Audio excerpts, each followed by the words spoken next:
Underdog Collectibles is a new shop based in Knoxville, Tennessee, but they're available everywhere via their website, udogcollect.com. They're an online shop run by collectors and for collectors, and you can join them as they break every Sunday, Tuesday, and Thursday night. Join the underdogs at udogcollect.com or on Facebook. Remember, always bet on the underdog.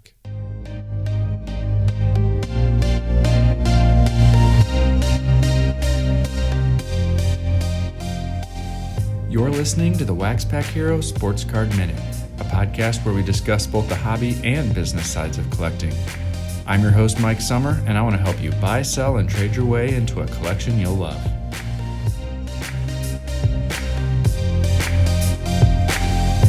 Hello, everybody, and welcome back to another episode of the WaxPackHero Sports Card Minute. Today, we've got a conversation with Nick Diunte, and I think you're going to enjoy it.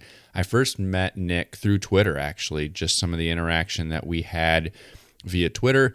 We've since had some different podcast interviews, and I actually got to sit in on a screening of The Other Boys of Summer, which is a documentary about the Negro League, and got to see that as a screening and sit in on a panel discussion that happened after that, and really got a chance to interact and talk about that film with the director. And Nick was kind of one of the hosts of that discussion, and had a chance to interact with him a little bit more there, which was pretty cool.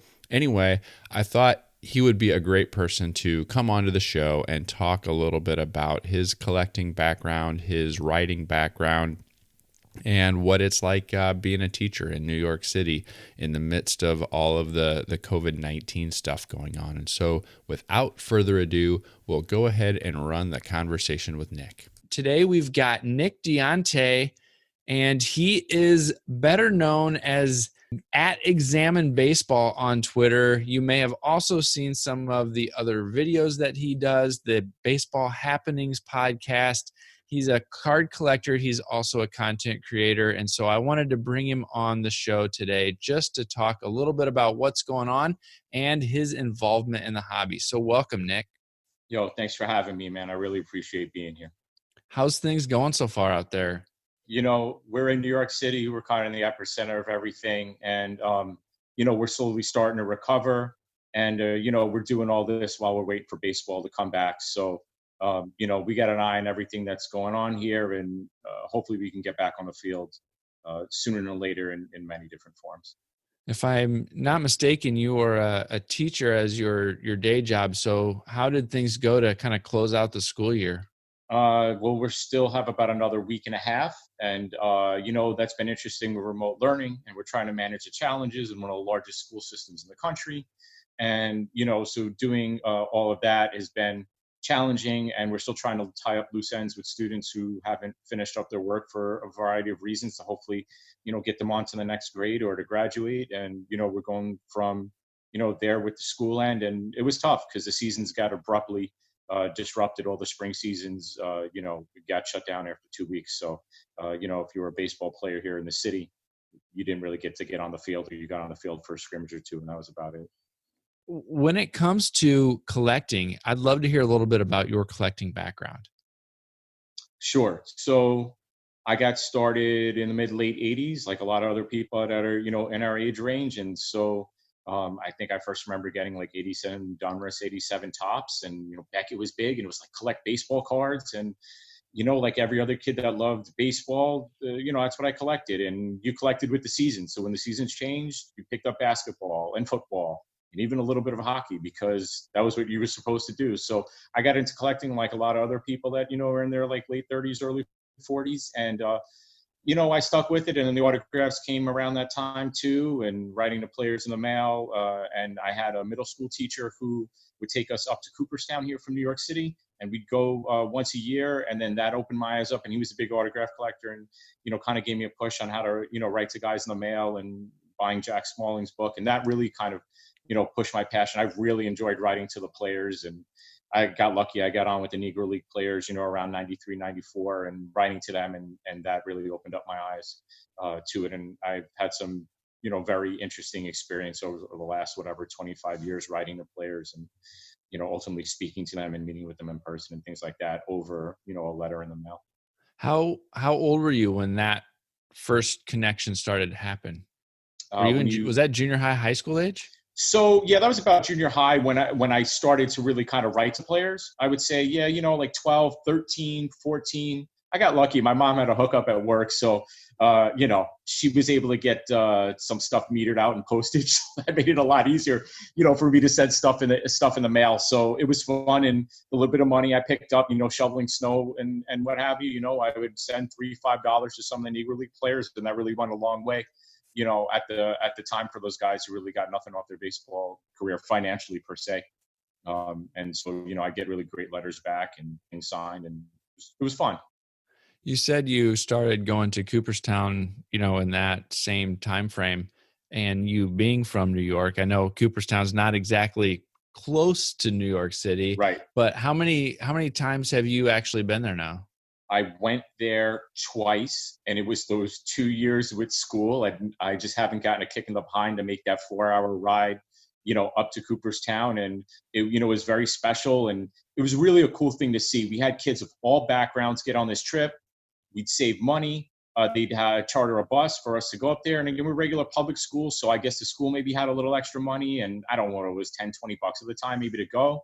And it was boys and girls. So it was really fun. We'd go up there, we'd bring some money, you'd buy some gear. We'd go to the collectible shop. Maybe you buy a card or some, autographs. And it was just a really fun experience. And you got, most of the day to see the museum. And what an experience of a group of, really diverse New York City kids being able to go up there and see Cooperstown. So those were the two times that I went. And there's so much memorabilia in the museum and in the town, and that opened my eyes. I was like, oh, there's so much stuff to collect.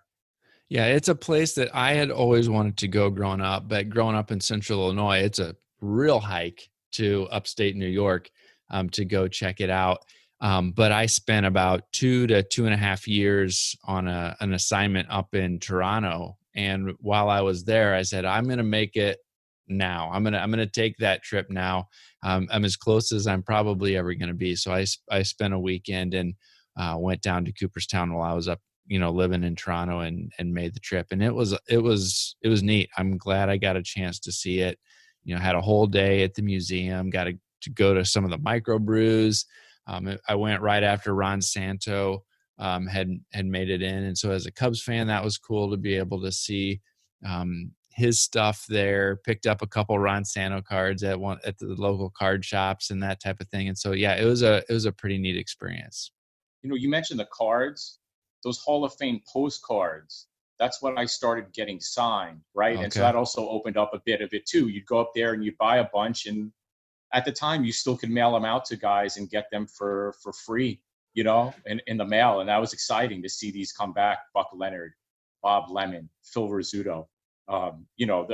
There's other guys that are escaping me right now, that were generous, with their time. Bobby Dorr, right? That were generous with their time in the mail.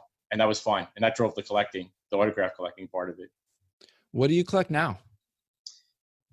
I've really spent the last 2 to 3 years trying to better focus my collection in terms of narrow, downsize, maybe reallocate some of that money for other things. I've been very fortunate to be a reviewer for Topps for the last 5 years. So a lot of my new collection is based on what they send me to review. And so I get to see the gamut of all their products, and I keep the cool stuff. You know what I mean? Other stuff I give to my students and things like that, or maybe I'll trade. And so that's been fun. I still mainly kind of collect Negro League autographs. I still, if I get a decent Hall of Fame autograph, or if I could pick up some of those postcards, because now the price has dropped on those things, I'll try to add them to my collection as too. But I've been very calculated with what I'm picking up, because there's a lot of it already coming in. So one of the things that I like to kind of talk about is that combination of both the hobby and the business sides of collecting. And I know you dabble some in the buying and selling and some flipping and things like that. Is that something that you had done all along the way? Is that just kind of a small piece of what you do? Is that something that you enjoy, or is that just something you're dabbling in? My eyes got opened up. It was something I've always had my hand in, and I'll try to give quick background, right? Probably 99, 2000, whenever I got on eBay, I remember putting up a Michael Jordan Drake's basketball card, right? You could buy Drake's cakes, and they had the cards in there. And then all of a sudden, like the last day, it went from like $5 to like 20. And I was like, oh wow, you can make some money off of this. And so like throughout college, I would use eBay to like unload records that I got. I did radio for quite some time. There was stuff I didn't like those were the Wild West days of eBay. People send you money orders and, write handwritten letters, and you do a lot of exchanging in the mail. And so I always had that as an outlet to keep money coming in when I was in college, of little things here or there, occasional collectible off, but it was honestly mostly like my records and CDs and music, and I was getting hit with gear I just couldn't use. And it was always a really good outlet for it that way. So I always had my hand in eBay. Then I'd say when I came back to baseball cards, like I touched baseball cards a little bit, maybe circa like 2008, and I would just kind of observe and see. And there was always like an event that would happen that would cause me to sell a baseball card, right? And I learned to like sell on the event. So like when Jeter got his 3,000 hit, my SP rookie went. And I I undersold now looking at it, but I knew I was like, all right, there's hype, time to sell. So that's what I kind of looked at eBay for my sports cards at that time. Now I have a different look at it because I can go to garage sales and identify what the good picks are, right? Sure. And be able to turn them around. So I first found out about you through your content. So the content creation sort of thing is also something that I'm very interested in, because it's not always easy to find that balance between spending time on your collecting as well as spending time on the content creation side of things. And so I'm curious on, where did that originate? When and how did you start producing card and baseball related content? I started to get back into doing interviews while I was working at Temple University. I was teaching full time in Philadelphia, and I was an adjunct at Temple, and I just started to interview ball players a little more on the Negro League side. But I was calling a lot of like ball players that played in the 40s and 50s that played as integration cross to get their story about like, what was it like to play with these Negro League players in the minor leagues, in winter ball, and to get their stories, because I knew they were going to take their stories with them, and not all of them told it. Right. And so when I moved back to New York, I realized, okay, there's a lot of access here.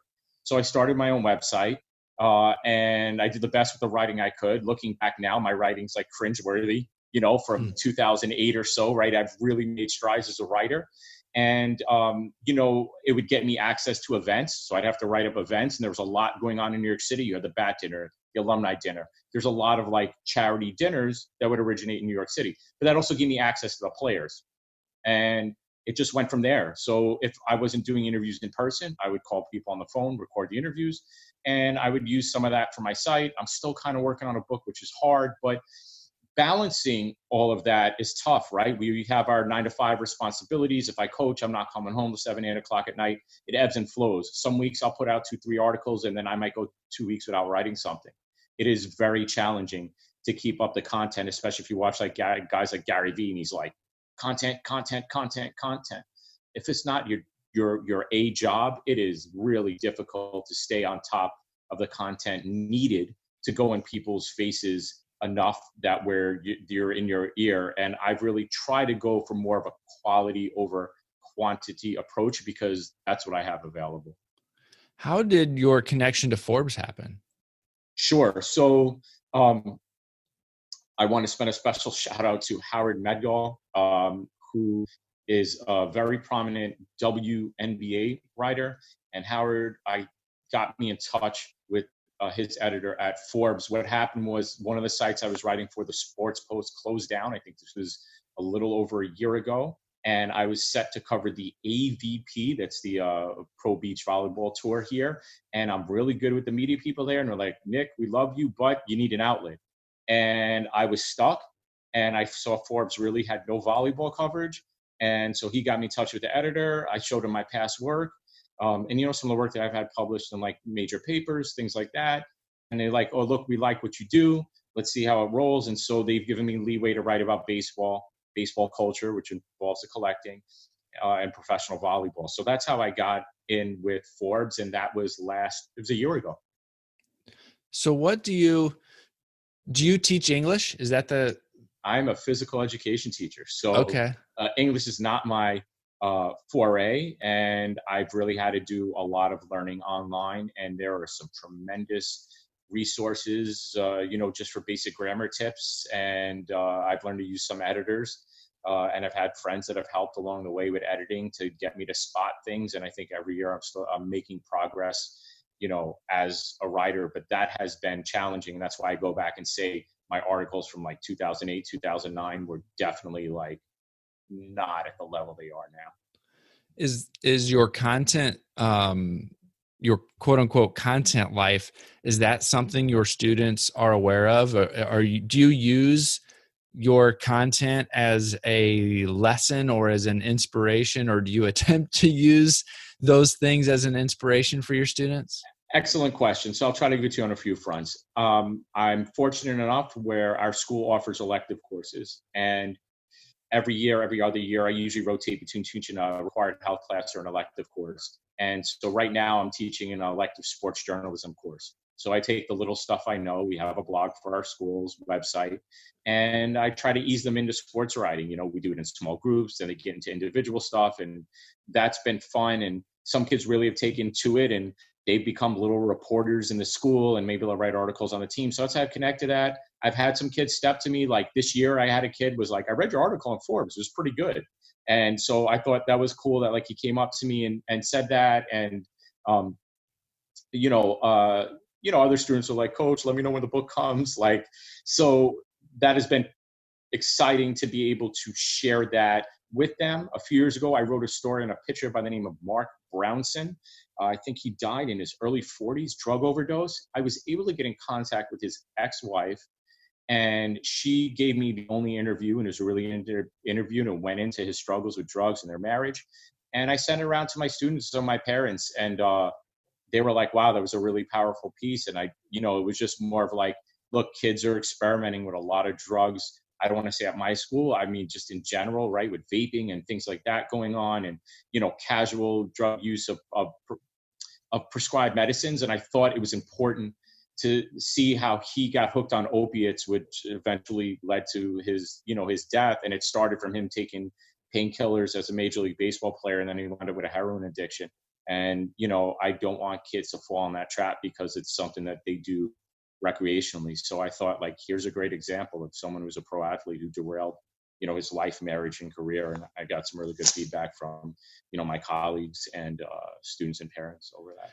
Yeah, it's awesome when you can have a piece like that make an impact or make a connection with those students to help teach them a life lesson. I think it's also cool that they can see maybe another possibility on something they can do that is sports related that can also add value to others, and so even for them to do that, I know, some of the writing that I did prior to even starting WaxPackHero was doing some fantasy sports writing and being paid on a per article basis to do some fantasy sports writing.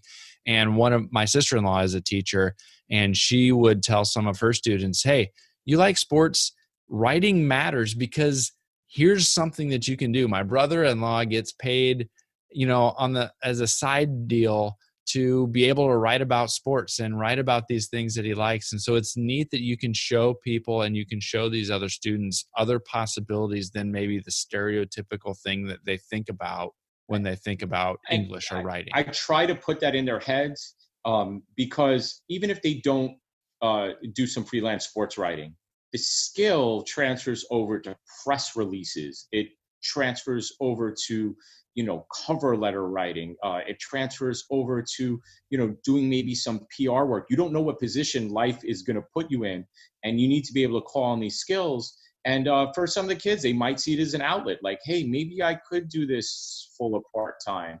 It's really tough in the media industry right now. But, I want to give kids that option of, like, as you said, there is a skill that they can use. And if they can use it about their passion, great, because, like, for me, it's also like a side gig. And I don't mean that with any sort of disrespect to all of my colleagues that do this full time. But, my teaching is my first gig, but it's rewarding when you can get paid for it, because it's an acknowledgement that your time is being valued, because in the beginning, I wasn't getting paid for this, right? So Right. that's something that many of these creators talk about. Like, you can't just start asking for money off the bat. Like, the local magazine took notice. They hired me. I was on with them for a few years until they went under. That was really fun. And then everything snowballed, local newspaper, then it was regional newspaper, then a national newspaper, then Forbes. So all this stuff snowballs, and it's because every experience built on the previous one. One of the other things I always like to ask people who work with kids is, especially sports related work with kids, do very many of the kids that you work with, teaching or coaching, do they collect at all? I've rarely encountered kids. So I had a student a few years ago that collected some autograph stuff. He'd go to some of the Steiner events, and one other kid was like an autograph hound, but he was doing that strictly for, cash. Okay. Man, I feel like sometimes I'll bring stuff to school, like extra cards. I'm like, who wants these? Or like, who collects? Like, one kid on one of my teams, I gave him some Yankee stuff. He was like really happy with it, but no one stepped to me like, yo, I still collect cards. Which, look, I even remember mid-high school, I dropped it because I was busier playing baseball than trying to collect cards, right? So I think for a lot of people, they put it away because other things become, more important. But I have really not seen kids collect that stuff. They're maybe more into like the gear, okay, like jerseys. The kids will have like an array of jerseys. And I think that's how they're collecting. I really have not kids come up to me like, yo, I heard you write about baseball cards. I still collect. No. And that's discouraging to me because, it's tough because we want younger kids to get into it if the hobby is going to continue to persist. Yeah, it's one of those things that I hear and I see both sides of it. At the National last summer, there were more kids there than I thought there would be when I was there. We've got a local show here in Central Illinois that's a monthly show, and there's probably, it's a smaller show, but there's probably 5 or 6 quote unquote families that come in, either the mom and the kid or the father and the daughter come in regularly. And so there's a good mix that we've got here locally too, but it's still, of all the kids in my neighborhood, all of my children's friends, there's one I think that collects maybe some Star Wars cards and is more into that non-sports type of stuff. Yes, so I've seen more of that. Like, we have a gaming club at school that's popular, and like, we have maybe 10 kids that are really into like the non-sports cards. But yeah, it's nowhere near where it was like when I was growing up in the neighborhood like mine, where we've got elementary and junior high age kids all around the neighborhood. There is probably at least half or more collected when I was a kid, and that's only a handful maybe now. Definitely true. But, where do they go, right? So here in Queens, we have one dedicated hobby shop. They've been managed to outlast the rest. And I go there from time to time, pick up a few cards for maybe autographing or some supplies. And I see kids come in, but it's still like a lot of like older, older guys coming in, dropping money to buy boxes. The younger kids are coming in to buy the non-sports cards there. But that's the only place to congregate. Like, I definitely clearly remember, like, the baseball card store was a destination or a place where my mom could leave me while she goes shopping. And I could sit there, and look through the cards or annoy the store owner and wind up spending $2 in an hour, right? But that was a place to go. And so, just like, because I was in music, and record shops have kind of went the same way. When you lose that community space, you can lose casual buyers because people come in and browse and be like, all right, I'll take a pack.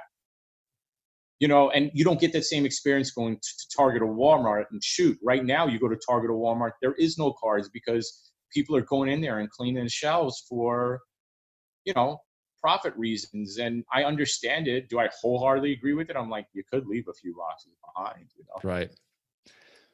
But it's not the same experience. Right. Well, tell me, are there any current projects that you've got going on that will be coming out soon that you want to make sure people are aware of? If folks go to the website, baseballhappenings.net, I think the best thing that people can do is subscribe. I try to send out a newsletter bi-monthly, just to let people know what is going on. I have a link to a new Forbes article, a new podcast, even if there's something up on my YouTube channel. And I think that's the best way that people go. I don't have anything in the can right now in terms of like, gosh, I'm really holding back on that. There'll be some pieces coming the rest of the month for Forbes. And I'm trying to probably like continue to add to the podcast as I have a few author interviews lined up. So, that is forthcoming, but I don't have a major project per se that's coming up. I would just say if people are interested in following, go to the website, subscribe to the newsletter, give me a follow on social media. I'm at Examine Baseball basically everywhere, save for Facebook. And you can keep up with what's going on. And I would say that's the best way because, it's not like I got a book coming out right like that right now. Awesome. Well, thank you for hanging out for a little bit and talking cards and talking content creation. I really appreciate it. It's always a pleasure for me to be able to get to talk with people from a variety of backgrounds all across the country. And so I really appreciate you taking some time to chat. Well, Mike, I really appreciate what you do and the insight that you give, your presence, on Twitter, which is how we met, but how you've expanded. And, it's really great to connect with people that are enthusiastic about the hobby, that are, of a certain age and that are, willing to talk about it in like a very reasonable way. So, I'm a fan and, thanks again for giving me this opportunity to be on. Yeah, thank you. I appreciate it. Thanks again to Nick for coming on. I appreciate having the conversation with him. I would encourage you to follow him at Examine Baseball on Twitter. Check out his blog and website at baseballhappenings.net. You can follow me on Twitter at @TheMikeSummer, and you can reach out to me at WaxPackHero@gmail.com if you'd like to give me some feedback on this interview or any of the podcasts or even the blog and website at WaxPackHero.com. I'd love to hear from you. It's how I grow. It's how I improve. It's how I get better, and I really appreciate the interaction and the feedback from you guys. Also, I want to encourage you to check out the Hobby Hotline, the live weekly call-in show that we do both on Saturday mornings and Monday evenings. It's your chance to call in and talk with us hobby podcasters. There's several of us that get together and do the show, and we appreciate and love to hear from you guys, the listeners. Well, that's all I've got for you today. I will catch you next time.